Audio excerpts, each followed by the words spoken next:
Eu ouvi uma frase há um tempo atrás que foi um divisor de águas na minha vida. Numa época da minha construção cristã, onde eu realmente acreditava e achava que eu tinha o direito de pegar uma régua, fala assim com o seu irmão do lado, pegar a régua para medir o coleguinha. Quem nunca fez isso? Vamos trabalhar com a verdade, né? Mas eu descobri em Mateus 7 que Deus diz assim: com a mesma medida que você medir, vos medirão também. Eu falei assim, o negócio começou a ficar estreito. Mas a minha ficha só caiu quando eu vi uma pregação que disse assim: não despreze quem eu paguei preço de cruz para colocar do seu lado. Muitas das vezes aquele irmãozinho cheio de carrapicho, sabe quando você vai brincar, a criança quando vai brincar no mato? Aí você fala assim, você foi brincar no mato? Ele disse, não. Aí você olha para a barra da saia e da calça, tá cheio de carrapicho grudado. A criança diz que não foi, mas os vestígios do crime, digamos assim, né? Tá ali denunciando, você foi brincar no mato. Porque só lá que tem carrapicho e sua barra da calça tá cheia de carrapicho. E gruda, não é?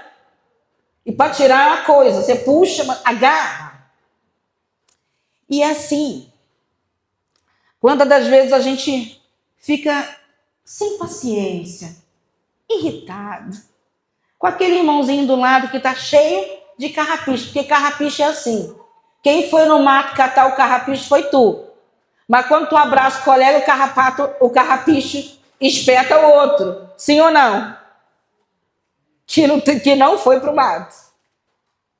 Brincar. É uma analogia só, é uma brincadeira. Mas muitas das vezes nós não temos paciência com o processo de Deus na vida do outro. E nós não sabemos quais são os planos e os propósitos daquele que está do seu lado, que hoje te espeta quando te abraça, porque quando ninguém estava olhando, ele foi brincar no mato e está cheio de carrapicho. Consegue entender? Mas de repente esse homem ou essa mulher que hoje está cheio de carrapicho poderá ser o futuro pastor da igreja, que de repente vai pastorear os seus filhos. Amém? Eu fui uma pessoa há um tempo que estava cheio de carrapicho. E quando abraçava, espetava o da direita, espetava o da esquerda. Mas glória a Deus que colocou do meu lado pessoas que me abraçavam a despeito do meu carrapicho. Amém? Hoje nós vamos falar sobre governo. Mas também vamos falar sobre controle. Cadê a arte bonitona aí que... Foi tu, Bárbara, ou Thay, que fez? Oi, Thay, cadê Thay? Thay arrasa nas artes. E eu sou, assim, uma pessoa muito legal, né? Ó, eu preciso de uma arte com tema tal, mas ela tem que mexer, mas ela tem que... ela tem que ter movimento. Olha que coisa linda.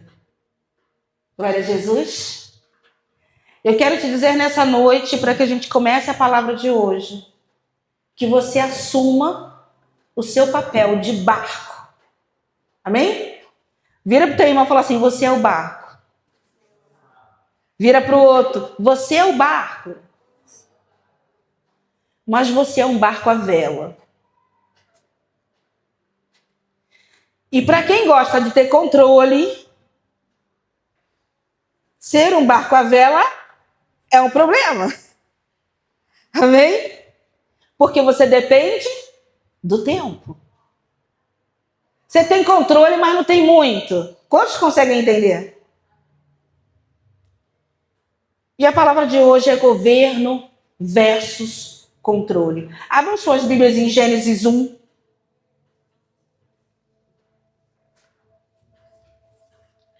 E eu amo essa passagem. O meu marido sempre me disse algo que ele aprendeu na igreja que o forjou. E ele diz assim: lembra do teu começo.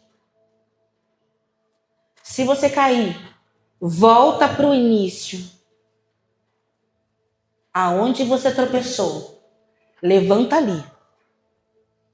E aí depois você vai começar algo novo e sério. A gente tem o hábito de querer começar e recomeçar coisas sem consertar coisas que ficaram para trás. Quantos aqui gostam de fazer remendo? Faz gambiarra. Quem tem a mania de fazer gambiarra? Em vez de jogar o negócio fora, aquele famoso jeitinho brasileiro. Peraí que eu tenho um arame aqui, porque todo brasileiro tem um MacGyver dentro de si, ok? Isso aí só ninguém riu, por quê? Porque ninguém é 50 a mais aqui.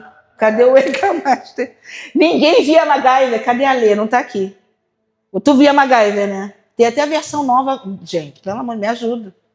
O cara fazia uma bomba de um grampo com uma manteiga, sei lá. Ele fazia uns negócios doidos, né? Então todo brasileiro tem um MacGyver dentro de si. A janela deu uma tonteada na janela, o povo vai lá, pega o arame, enrola, prende a janela e fica 5 meses com a janela amarrada no arame. Isso eu tô falando 5 meses quando não é um ano. É só comigo, gente? Não, de jeito nenhum. Não vamos, não me faz pecar no começo da palavra. Esse Natal a minha cadeira sai, né, amor? Ó. Ele nem responde. Falo nada, né, Orley?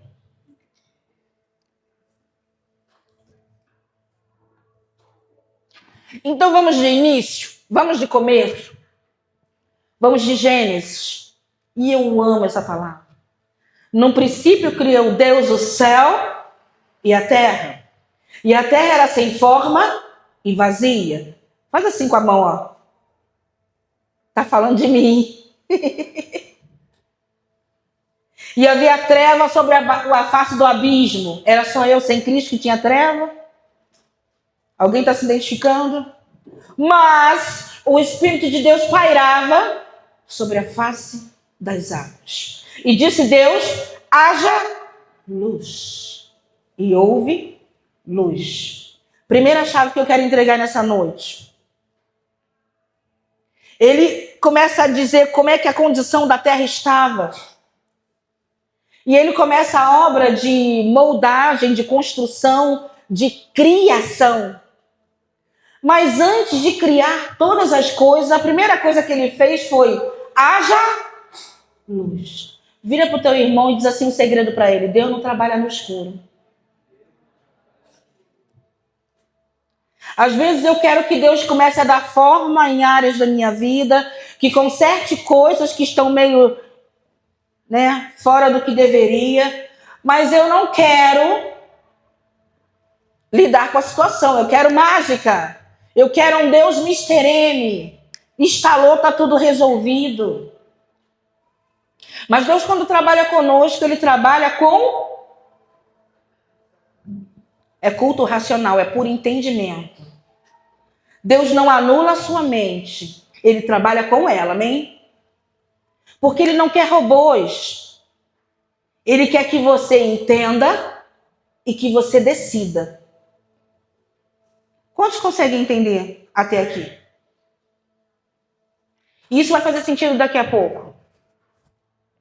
Deus trabalha com o teu poder de decisão. Poder de decisão esse que ele mesmo te deu.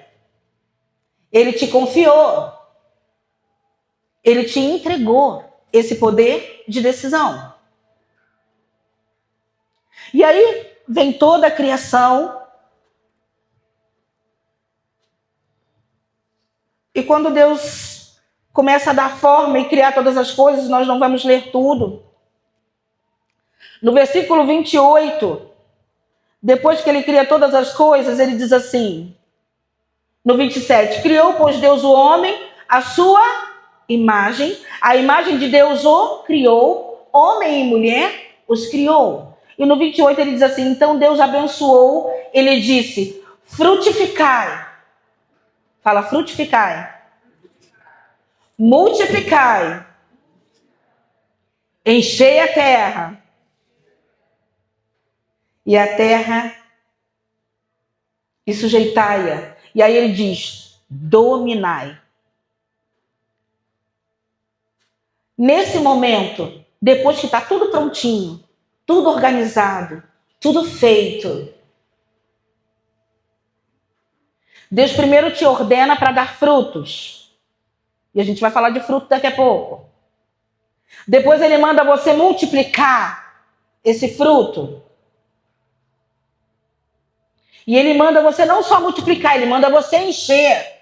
E não é a sua casa, não é o seu bairro, é toda... Ele está te dando noção de amplitude. Ele está dizendo assim, eu estou te mostrando uma visão de até onde você pode ir se você acreditar naquilo que eu tenho te confiado. Consegue entender? E aí eu te pergunto, você confia naquilo que Deus... Você acredita naquilo que Deus tem te confiado? Até onde vai a tua visão?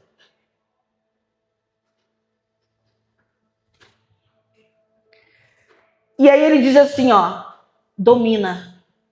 Nesse momento, Deus entrega para o homem o governo e a nossa palavra começa aí. Deus entrega ao homem o governo. Só que quando a gente fala de governo, a gente está falando de autoridade. E como já foi ministrado, né? As mulheres estão por dentro, como já foi ministrado essa semana na partilha de mulheres, toda a autoridade, ela vem imbuída de uma grande responsabilidade. Muitas das vezes nós almejamos obter autoridade, mas a pergunta é, você está disposto a assumir a responsabilidade que vem junto com essa autoridade? Porque a Bíblia diz que quem muito é dado, muito é cobrado. E eu quero, por culto racional, conduzir o seu raciocínio, conduzir a sua mente a entender se você tem governo ou se você tem controle. Porque parece que é a mesma coisa, mas não é.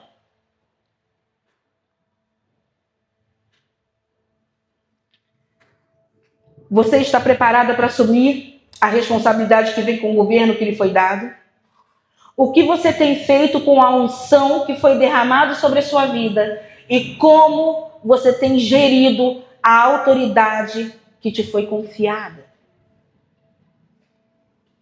Existe uma diferença em ser autoridade e ser autoritário. Um líder, e quando eu falo de liderança, eu não estou falando só de liderança ministerial, porque dentro da sua casa você é um líder, o homem, o cabeça. Você como mulher, você é líder dos seus filhos. Consegue entender que há uma hierarquia? No seu trabalho, você exerce liderança. Não, eu tenho minha chefe. Mas abaixo de você tem alguém que responde a você. Ainda que não tenha ninguém que responda a você, mas que sejam coisas operacionais, não estão na sua responsabilidade. Ainda que você vá gerir e liderar papéis, documentos, computador, eu não sei qual é a área, se é exata, se é humanas, com que você trabalha, em que escala dessa hierarquia você está. Mas uma coisa é fato, sempre há alguém acima de você e sempre há alguém que está debaixo da sua liderança. Consegue entender? E quando a gente fala de liderança, eu estou falando da liderança que você exerce em todas as áreas da sua vida. E uma coisa que eu aprendi logo no começo do meu discipulado, na minha vida cristã, é que quando um líder, seja em qualquer área que for, ele tem a necessidade de ficar levantando a bandeira da liderança, exigindo obediência, você tem que obedecer, você tem que fazer isso, porque eu sou seu líder, você tem que me obedecer. Querido, você precisa rever a sua liderança. Porque a autoridade, ela não é imposta, a autoridade é reconhecida. Eu olho para a sua vida, para a tua postura, para as tuas atitudes, eu reconheço a unção que está sobre a sua vida. Eu admiro a unção que você carrega, por isso eu me submeto. Porque eu reconheço a autoridade de Cristo através da sua vida. Consegue entender? Quantos aqui já tiveram líderes no seu ambiente de trabalho ou em outro ambiente que te inspiram a querer ser uma pessoa melhor?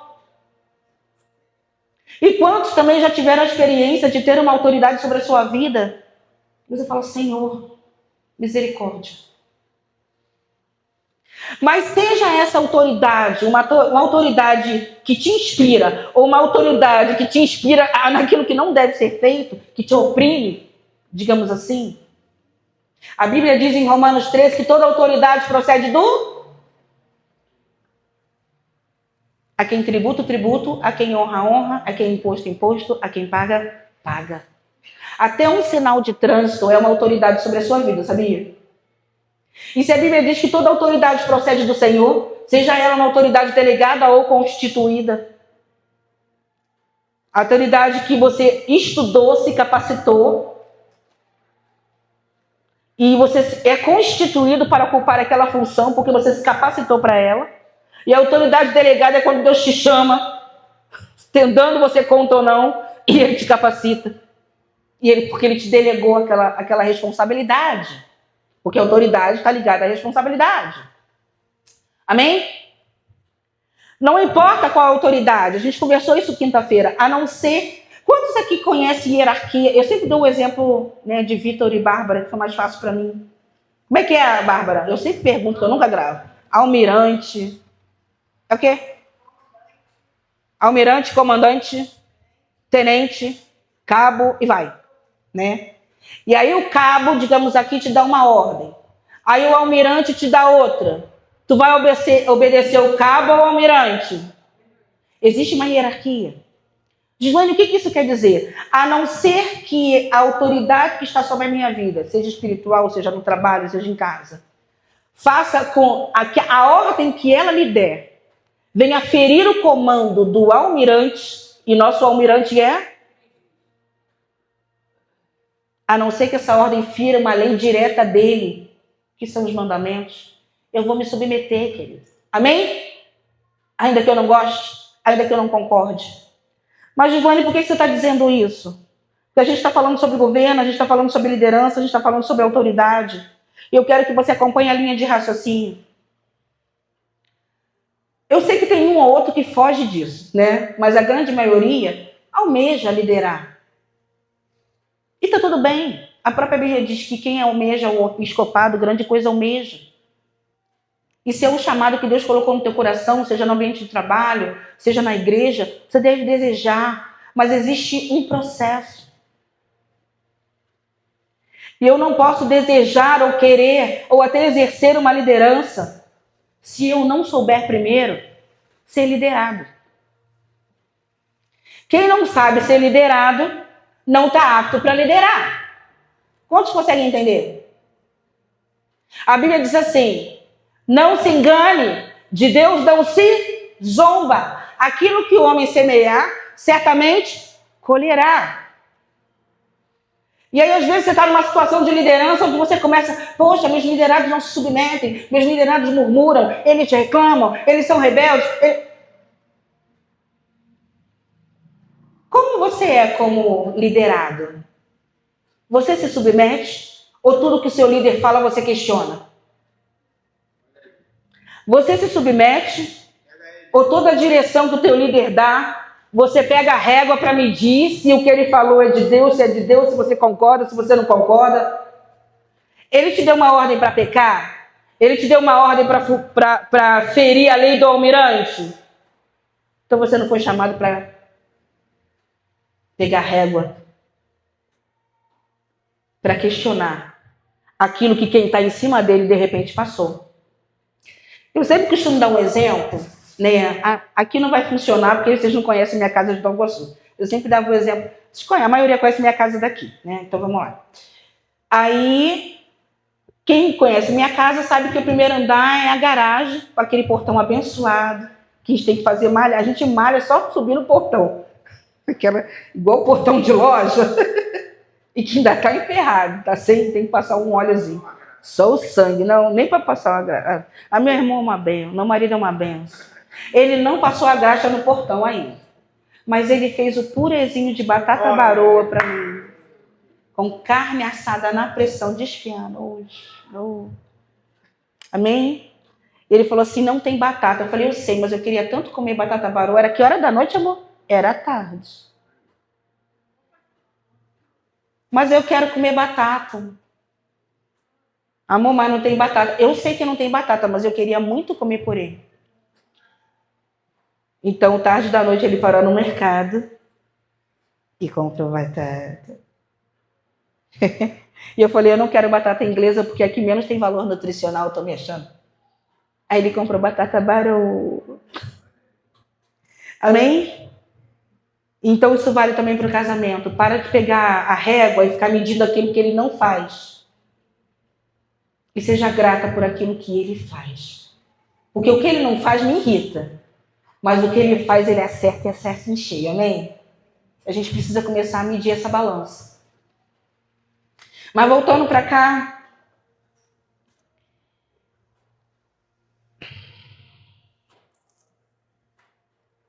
E aí você quer ser um líder abençoado? Primeiro aprende a ser liderado. Porque se você não sabe ser liderado, você não será um bom líder. Como é que você quer que se submetam a você se você não sabe se submeter? Tudo você questiona, tudo você reclama, tudo você quer analisar se é, se não é, se pode, tudo você tem uma opinião. Você imagina se todo mundo chegar aqui, olha, eu acho que a igreja tinha que ser amarela. A Luísa não, eu gosto de verde. A Carol, não. Pra mim tinha que voltar o preto, tudo preto. Pra mim era melhor, ficava tudo pretinho, ninguém me via. Te amo. Não, vermelho é a minha cor. Imagina que confusão. Tô dando um exemplo tipo muito bobinho, né? De cor de parede. E aí dando o exemplo da minha casa, que eu perdi o rumo da garagem. E aí se você estiver na garagem e eu estiver te fazendo uma pergunta, olha, eu posso ir na rua agora? Uma pergunta simples que a mãe fala, um filho pergunta para a mãe. Eu posso ir ali no Seu Pereira, que é só atravessar a rua, é uma vendinha que tem ali no Seu Pereira. Posso ir no Seu Pereira? E eu vou dizer não. Ué, mãe, mas não, tá claro, eu só vou ali, atravessei aqui num sinal. Tem sinal não, sinal nem tem. Tem a faixa. E vou atravessar na faixa. Não. Para quem está na garagem, não está vendo nada. Mas que coisa! É arbitrário. Está exercendo essa autoridade para me dar não. E aí, quem está na parte de cima da casa, que entra para a minha sala, consegue ver, porque na frente é um estacionamento, que tem uns caras armados correndo ali pela outra rua. Mas quem está ali na garagem, que está vendo o muro, não está vendo. Consegue entender? E aí, vamos dizer que é o diaconato que está ali na porta da casa. Ele já entende melhor aquele não.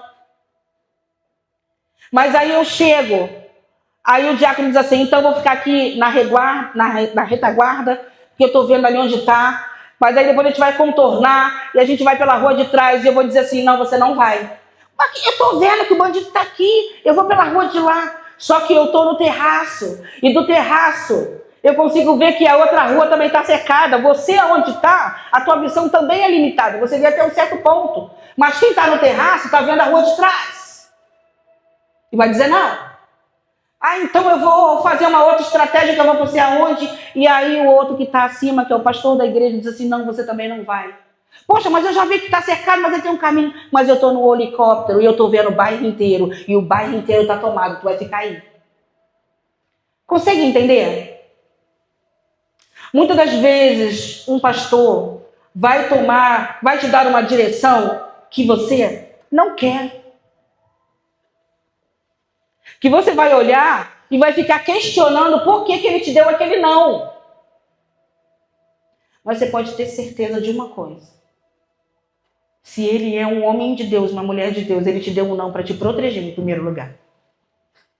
E se em algum momento ele te der um não ou um sim fora do que deveria, ele tem um almirante que vai cobrar dele essa resposta inadequada. Ele não precisa que você pegue a régua para medir, porque ele já tem tanta coisa na cabeça para resolver, para ter que lidar com falta de submissão. Então, antes, você quer ser um bom líder? Quer ser um líder eficaz? Aprende a ser liderado primeiro. Mas para ser liderado, para conseguir me submeter a ser liderado, primeiro eu tenho que saber liderar a minha própria vida. Poxa, pastor, já estava difícil, tu está botando mais difícil. Porque se você não consegue governar a sua própria vida, você não consegue nem ser liderado, se submeter à liderança do outro. Liderar, então, aí, nem pensar. Você entende que é um processo? Tá bom, Senhor, me ajuda. Eu vou aprender a ser um bom administrador e liderar minha própria vida. E eu digo para você, se você não conseguir ter domínio da sua língua, você não consegue controlar a sua vida.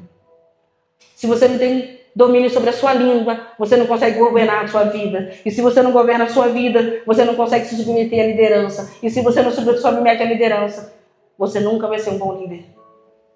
É um processo. Mas a gente quer já pular a etapa e ir para o produto final. Sem, e aí a gente está falando de palavra, sem domínio próprio, sem governar a tua língua, sem governar a tua vida, sem saber se submeter e quer exercer liderança. Sabe como a sua liderança vai ser? Ineficaz. E você não entende porque o resultado não é aquilo que você gostaria. Porque é um processo. E isso, eu não estou falando de igreja só, eu estou falando da vida. Eu estou falando da vida. Eu estou falando do seu trabalho, eu estou falando dos seus filhos. Eu estou falando em tudo. Porque o governo foi entregue nas suas mãos em Gênesis. Só que se a gente for para o 2, a gente vai ver que esse governo foi perdido. Mas vamos ali para a língua. Palavra. Provérbios 25:11. Como maçãs de ouro em salvas de prata, assim é a palavra dita no tempo certo. É uma arte ter domínio e saber usar a palavra certa no momento certo.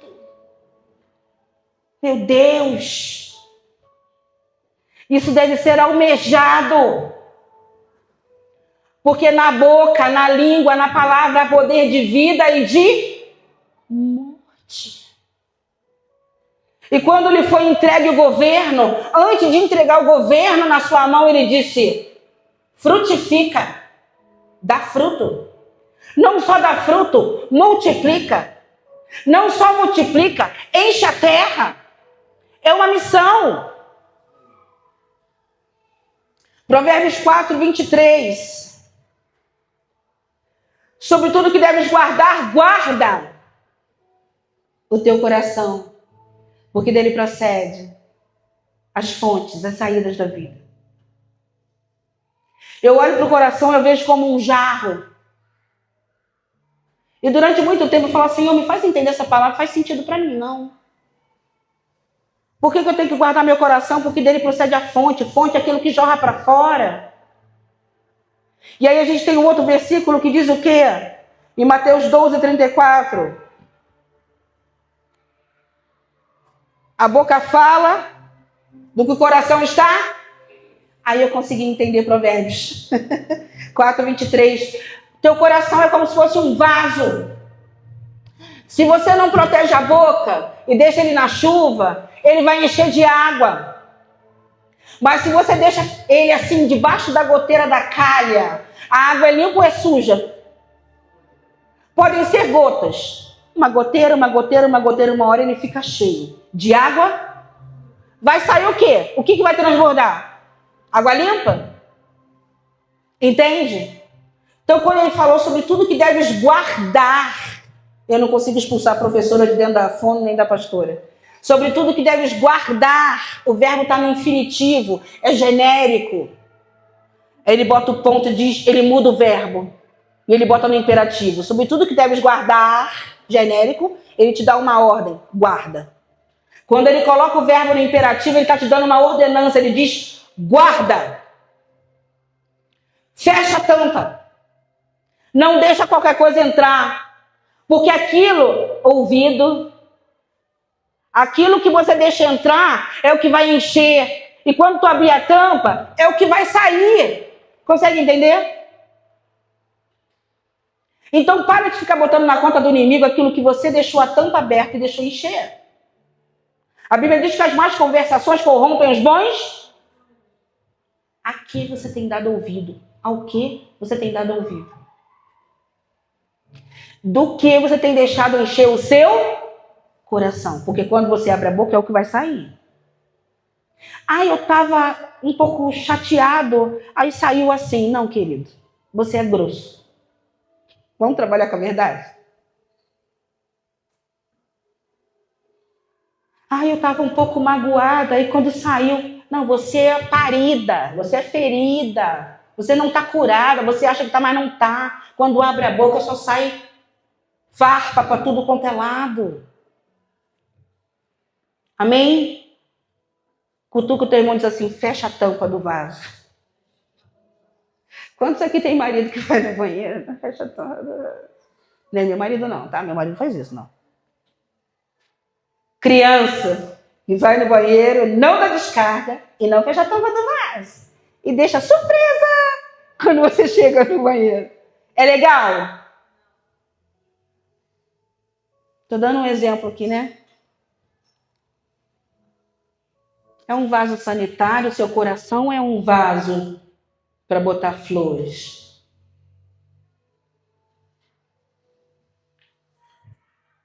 É uma pergunta retórica, não precisa me responder não, só reflexione.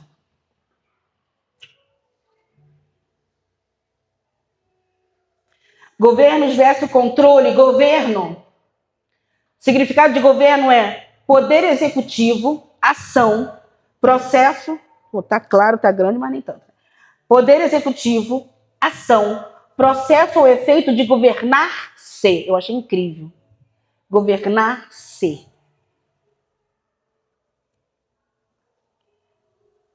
É interessante porque, assim, antes de aprender a ter governo sobre as coisas, eu preciso aprender a governar a mim mesmo. É por aí, entende? E aí eu coloquei assim, governo está ligado a gerir. Botei até uma chavinha aqui. E quando eu aprendo a gerir, eu aprendo a delegar. Eu não concentro tudo nas minhas mãos, porque eu aprendi a gerir. Consegue entender a diferença? Quando eu aprendo a gerir, o meu sucesso não está ligado ao que eu fiz, está ligado a quando eu chego. O meu sucesso, eu me sinto satisfeita quando todos chegam junto. Porque eu aprendi a gerir.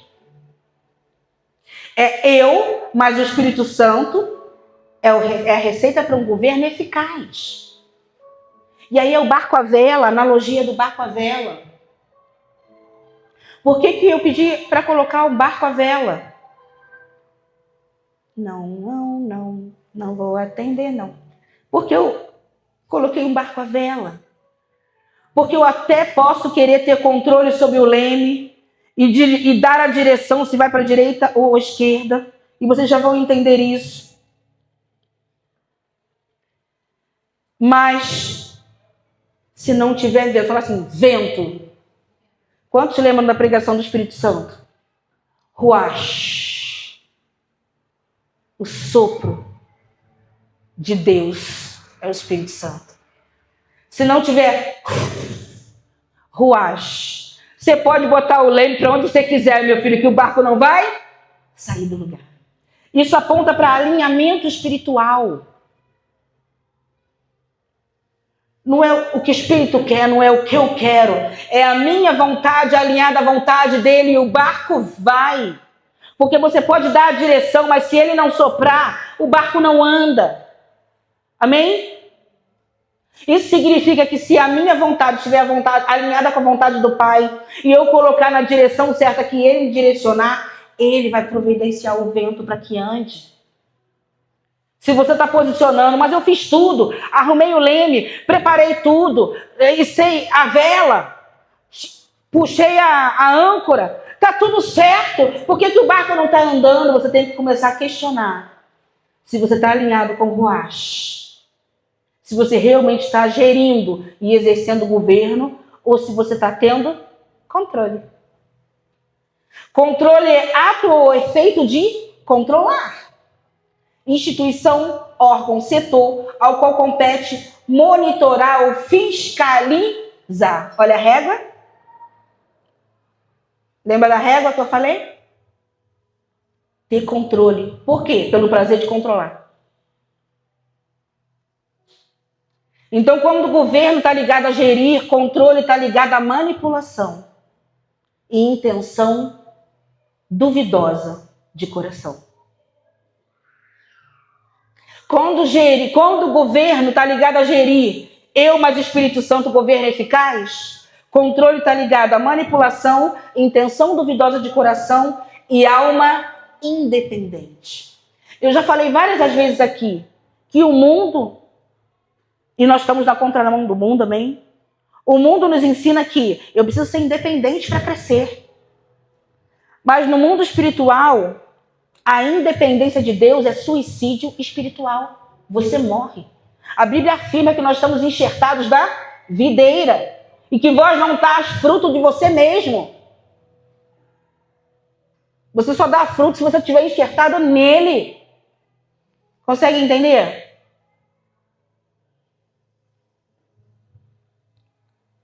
Gênesis 2, 16, 17. Isso eu não botei aqui? Gente, eu tô me achando que isso aqui é moderno, negócio, não me perco mais, enxergo tudo. Obrigada, Jesus, por esse novo tempo. Gênesis 2, vou ler o 15, e diz assim: tomou, pois, o Senhor Deus o homem, e o pôs no jardim do Éden, para o lavrar e guardar. Lavrar, repita comigo, quer trabalhar. Guardar, proteger. O que ele está dizendo aqui? Eu te dei governo e agora eu estou dizendo que você tem o quê? Responsabilidade. Você tem responsabilidade. E aí o que ele fez com a responsabilidade? 16. Ordenou o Senhor Deus ao homem, dizendo: de toda a árvore do jardim podes comer livremente, mas da árvore do conhecimento do bem e do mal, dessa não comerás. Porque no dia que dela comeres, certamente independência. O que Deus está fazendo aqui? Eu te amo. Culto racional. Eu estou te ensinando a ter limite. Eu estou te dando limite. Nós vivemos num mundo onde as pessoas não sabem lidar com o limite. Amém? É uma questão social. Abram suas Bíblias em 1 Samuel 24. Capítulo 24, versículo 4 e 5. Põe para mim, Mar.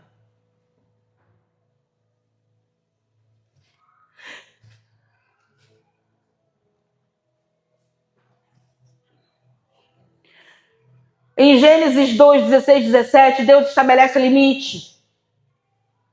E o que acontece? A gente viu lá no começo de Gênesis 1 que Deus entregou o governo.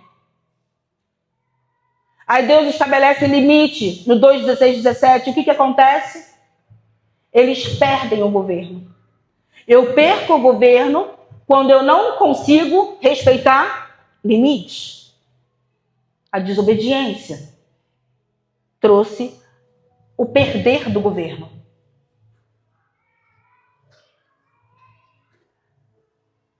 Gente, tá difícil eu ler daqui. Descer. Este lhe disse... Hã?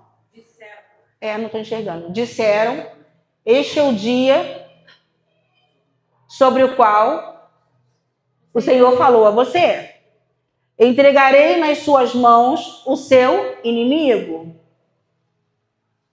para que você faça com ele o que quiser. Então Davi foi com muito cuidado e cortou uma ponta do manto de Saul, sem que este o percebesse. Só para te dar um pano de fundo desse contexto, Saul estava numa fase de muita perturbação, entendeu? Saul era atormentado por demônios, onde ele colocou na cabeça dele que Davi queria roubar o reino dele. Davi tinha sido ungido para que no tempo certo ele fosse rei, mas em momento algum Davi tentou usurpar esse reinado. Mas Saul tentava, perseguia, tentava matar Davi de tudo quanto é jeito. Davi teve Saul nas suas mãos, numa caverna. Saul estava dormindo.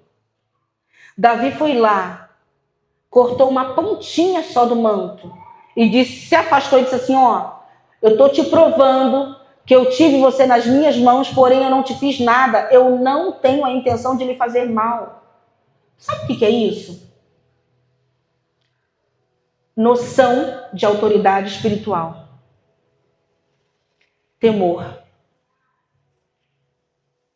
Eu não ousei tocar em você, eu tirei só a pontinha da orla do teu manto, para te provar que eu tive condições de te fazer mal e eu não fiz. Isso não está no meu coração, isso é coisa da tua cabeça perturbada.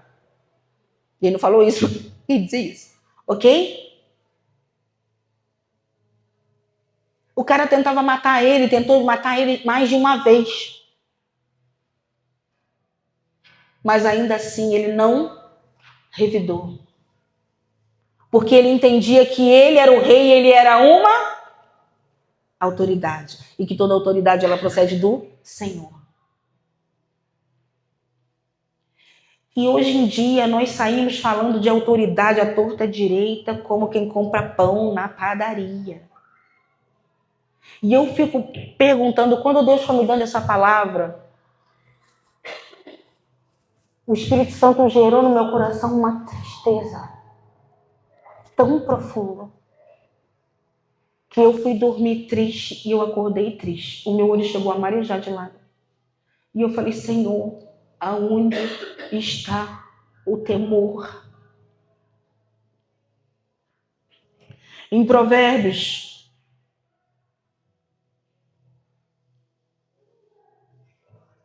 isso é mais para frente, mas em Provérbios diz assim, há 6 coisas que Deus aborrece, porém a 7ª Deus abomina. E ele começa a descrever várias coisas terríveis.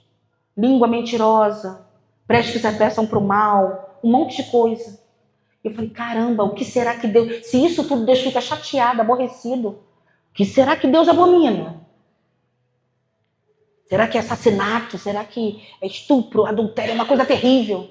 Sabe o que Deus abomina? Que é pior do que todas essas 6 coisas?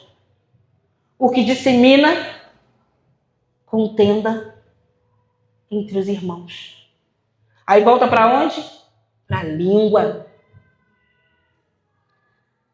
Bota Mateus 7, do 16 ao 20, para mim, Bárbara. Volta para a língua. Mas por que Deus se preocupa tanto com isso? Porque quando Deus foi para a cruz, e a cruz são 2 retas que se cruzam, na vertical e na horizontal. A cruz na horizontal significa que Deus resgatou, quando ele foi para a cruz, a comunhão do homem para com o homem. E na vertical ele resgatou a comunhão do homem para com Deus, que foi perdido em Gênesis.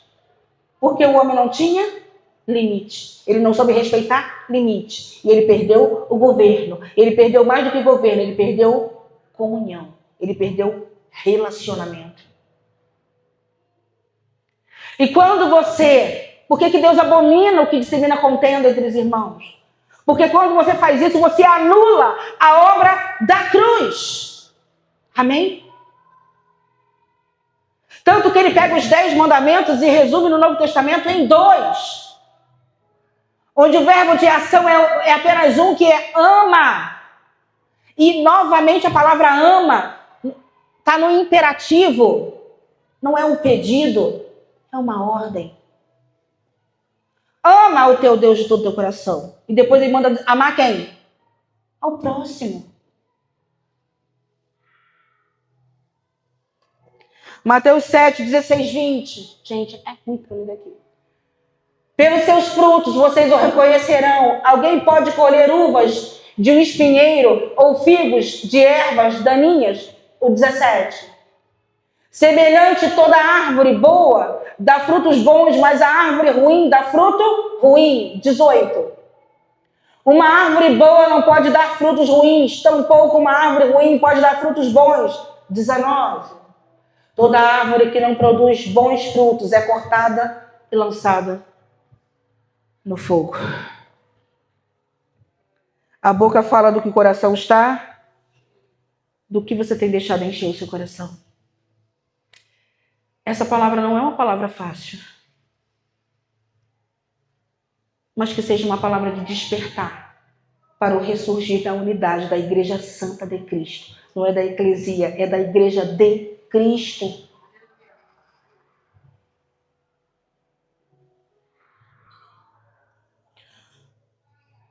Onde você chega, o ambiente que você chega, quando você se relaciona nos ambientes que você chega, suas palavras trazem paz ou guerra? Traz longanimidade ou gera ansiedade no ambiente das pessoas? Traz amor ou traz ira? Quando você se relaciona nos ambientes que você se encontra, no trabalho, na igreja, na família, você apazigua ou onde você está sempre tem confusão? Lembra que a gente falou lá no final que a ordem era frutificar? Tá aí os frutos. Que frutos você tem dado? Os frutos da carne ou fruto do espírito?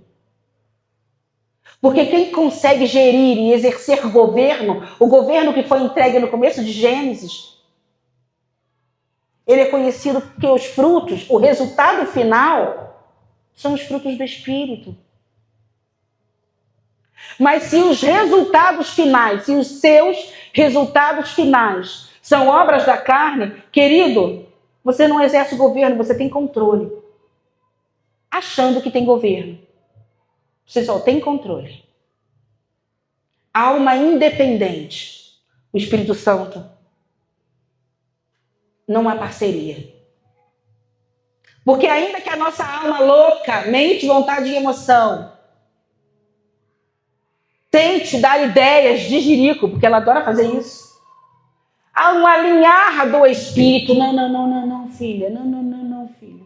Não é por aí. Não é bem assim. E você volta para o rumo. Ruache sopra. E o barco anda. Quantos têm a sensação, eu faço tudo certo e não saio do lugar? Você tem que começar a rever se você está tendo governo ou controle.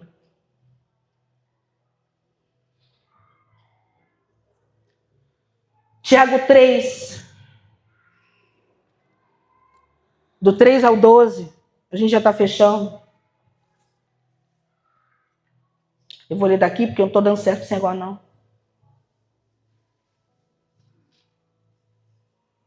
Ninguém ri para mim, poxa vida. Deus falou que ia ser difícil o negócio. Tiago 3, do 3 ao 2, diz assim: ora, pomos freios na boca do cavalo, para que nos obedeçam. Então conseguimos dirigir todo o seu corpo. Vede também os navios, que embora tão grandes e levados por intempestuosos ventos, com um pequenino leme, se voltam para onde quer que o impulso do timoneiro coloque.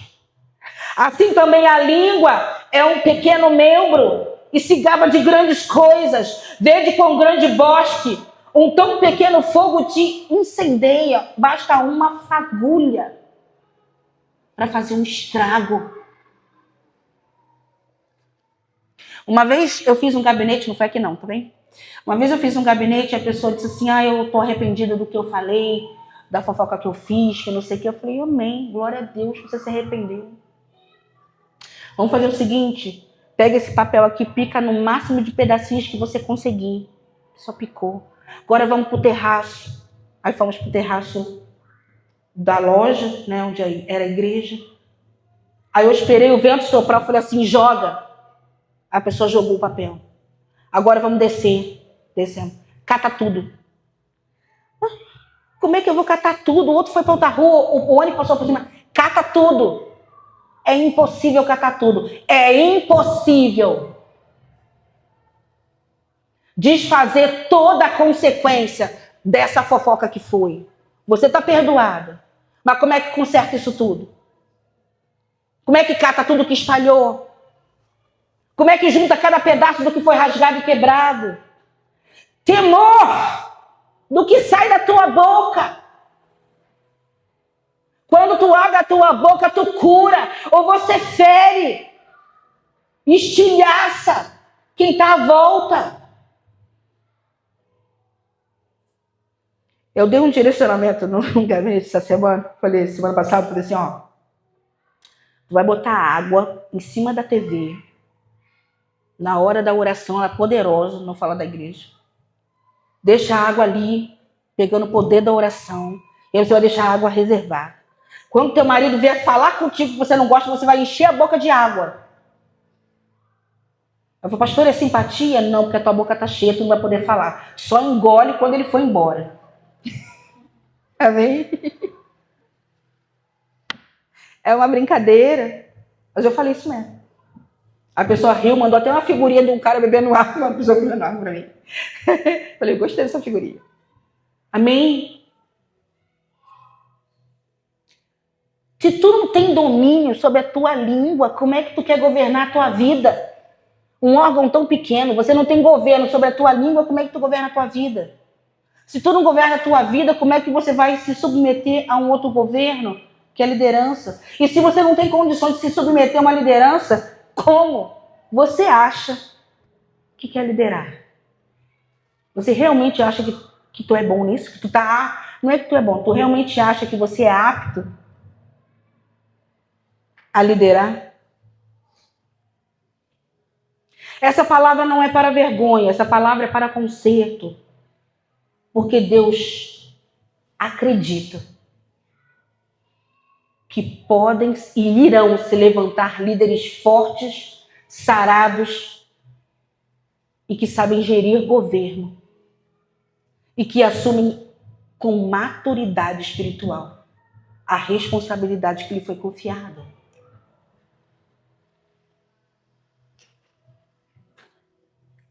Maturidade espiritual é definida pela habilidade que você tem de governar a si mesmo.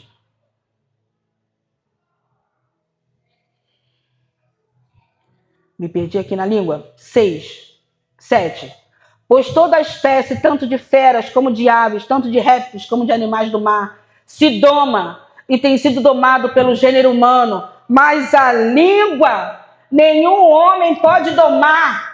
É um mal irrefreável, está cheia de peçonha mortal. Olha o que Tiago fala. Com ela bendizemos ao Senhor e o Pai, e com ela amaldiçoamos os homens, feito à semelhança de Deus. Eu li em Gênesis, façamos o homem nossa imagem e semelhança. Quando você fere a criação de Deus com a sua língua, você está ferindo o coração do Criador. Não são coisas separadas. Não são coisas distintas. Você consegue entender essa revelação essa noite? Quantos aqui são pais? Mães? Meu Deus. Não importa aquilo que seu filho faça. Você resolve o B.O. na sua casa. Mas se alguém se levanta, isso, olha, você, é como se eu estivesse sentindo o que o Espírito Santo está sentindo agora. Quando você se levanta contra um filho, você acha que o Deus se sente como? Não despreze quem Deus pagou preço de cruz para botar do seu lado. Você não sabe qual é o plano do Senhor na vida dessa pessoa. Hoje ela e ele tá aí machucado, ferido, quebrado do seu lado, mas depois que Deus fizer a obra, será um frutificador, multiplicador de vidas. Vai encher a terra. Uma vez eu fiquei pensando por que Billy Graham evangelizava, fez tantas cruzadas, alcançou tanta gente. Meu Deus, qual é o segredo desse homem? E quantos de nós temos essa veia evangelística? Deus não está preocupado com a quantidade de vezes que você vai lá para fora evangelizar. Porque Deus, eu já vi isso. Deus trazer as pessoas. Deus quer saber o que você vai fazer com essa pessoa entrar aqui. O que adianta tu lá fora catar um monte de alma, porque tem que ganhar alma para Jesus, ganhar alma para Jesus, ganhar alma para Jesus, chega aqui dentro, você mata. Porque não sabe controlar a sua língua. Meu Deus.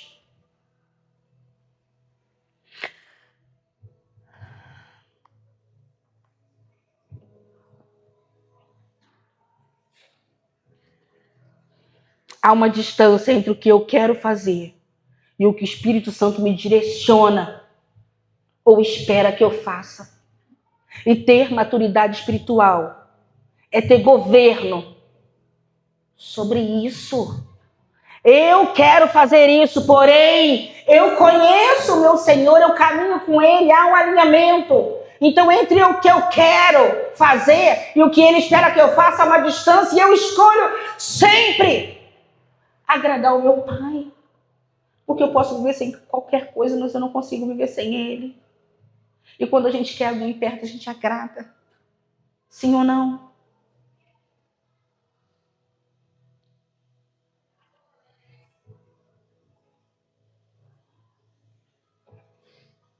Gênesis 4:7.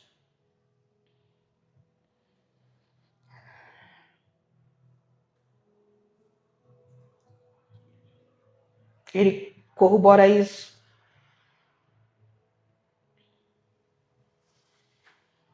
Está falando de Caim e Abel.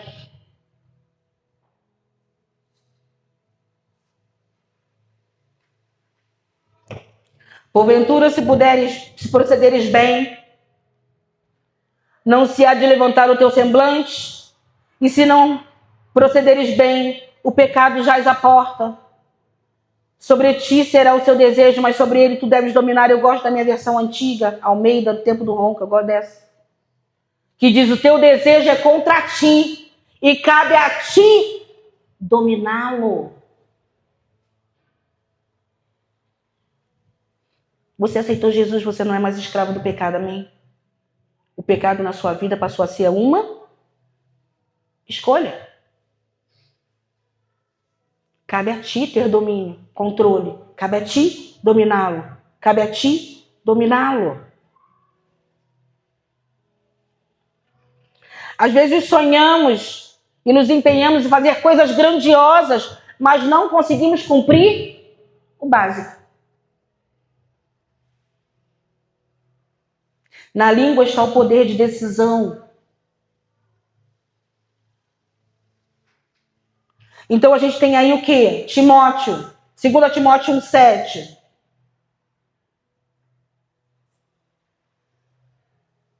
Que fala que Deus nos deu espírito de poder, amor e moderação. Poder, governo, autoridade. Amor, obra da cruz. Moderação, equilíbrio. Equilíbrio é não tender nem para a direita nem para a esquerda, é achar o meio termo, amém? O que significa? Se eu vou tender para menos, eu sou omisso. Se eu tendo para mais, eu exerço controle. Se exagero para mais, exerço controle e me torno um tirano. Se eu exagero para menos, eu sou omisso. Já viu aquele ditado, quem não dá assistência abre concorrência. E a pergunta que eu quero fazer nessa noite para a gente fechar é: se não é você que está no controle da sua língua, quem é que está? Porque se você não exerce governo, alguém exerce. Por que quando o BOP entra no tráfico, ele captura o dono lá do tráfico, por que o tráfico não acaba? Seria simples, não ia? Não seria? Ele foi lá, pegou o cara grandão, acabou com o tráfico. É assim que acontece? Por que não? Porque outro assume o lugar. Ou outra facção vem e assume o controle, porque quem não dá assistência abre concorrência. Ou já tem um lá espera ali, quando aquele sai, o outro assume. Por que quando o político morre, é deposto, acontece alguma coisa, a política fica sem presidente? O vice-presidente assume. No reino animal, tem lá o garanhão, o macho alfa. Se ele não dá conta, o outro vem e toma o lugar dele. Outro assume. E assim é com a língua. Se você não está exercendo o governo, eu te pergunto, quem está? Quem está no controle daquilo que sai da tua boca? Quem está te inspirando? Pesado, né? Mas glória a Deus. Glória a Jesus. Porque Apocalipse 1:18. E aquele que vive, estive morto, mas eis que estou vivo para todo sempre, e tenho a chave da morte e do inferno sobre as minhas mãos. Mateus 28:18. Então Jesus aproximou-se deles e disse: foi-me dado toda a autoridade no céu e na terra. Governo. Efésios 1:21-23. Acima de todo principado e poder, e potestade, e domínio, e de todo nome que se nomeia, não só neste século, mas também no vindouro. Ele sujeitou todas as coisas aos seus pés, e sobre todas as coisas constituiu como cabeça da igreja, que é o seu corpo, e plenitude daquele que cumpre todos em todos. Ou seja, na cruz do Calvário, Deus retoma o governo que o homem perdeu por não saber respeitar limites. E esse governo que Jesus reconquistou na cruz, ele nos devolve. Mas é uma escolha sua exercer governo ou exercer controle. As ovelhas, elas têm um Senhor, amém? Que é Jesus Cristo. Você, líder, não é senhor da vida das pessoas. Você só vai gerir para o Senhor. Eles têm um Senhor, eles têm um dono. Ele é a autoridade máxima. Tem a responsabilidade para gerir aquilo que o Senhor e aqueles que o Senhor confiou a você.